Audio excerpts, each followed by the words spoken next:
এক সাহাবীর নাম আবু উমামা, নামাজের ওয়াক্ত ছাড়া উনি মসজিদে যেয়ে বসে আছে। বিশ্বনবী বললেন, কিরে আবু উমামা, নামাজের তো ওয়াক্ত হয় নাই, মসজিদে কি? সাহাবী বলে, হুমুমুন লাজিমাতনি ওয়া দুয়ুন।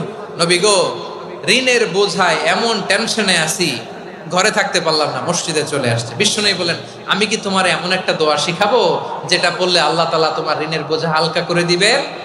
আবু উমামা বললেন, ইয়া রাসূলুল্লাহ, অবশ্যই শিখাবেন। বিশ্বনবী বললেন, তাহলে তুমি পড়বা, আল্লাহুম্মা ইন্নী আউযু বিকা মিনাল হাম্মি ওয়াল হাযান ওয়া আউযু বিকা মিনাল জুবনি ওয়াল বুখল ওয়া আউযু বিকা মিন গালাবাতিদ দাইনি ওয়া কাহরির রিজাল। ও আল্লাহ, তোমার কাছ থেকে দুশ্চিন্তা থেকে পানাহ চাই, কৃপণতা, ভীরুতা, অলসতা, কার্পণ্যতা, এই সব কিছু থেকে, মানুষের কঠোরতা, আমার উপর মানুষের আধিপত্য এবং ঋণের বোঝা থেকে পানাহ চাই।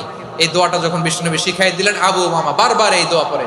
আবু উমামা বলে, এই দোয়া আমি পড়তে লাগলাম। কিছুদিন পরে দেখা গেল বিষ্ণুনবীর শেখানো এই দোয়ার বদৌলতে আল্লাহ তাআলা আমার সব ঋণ পরিশোধের ব্যবস্থা করে দিয়েছেন।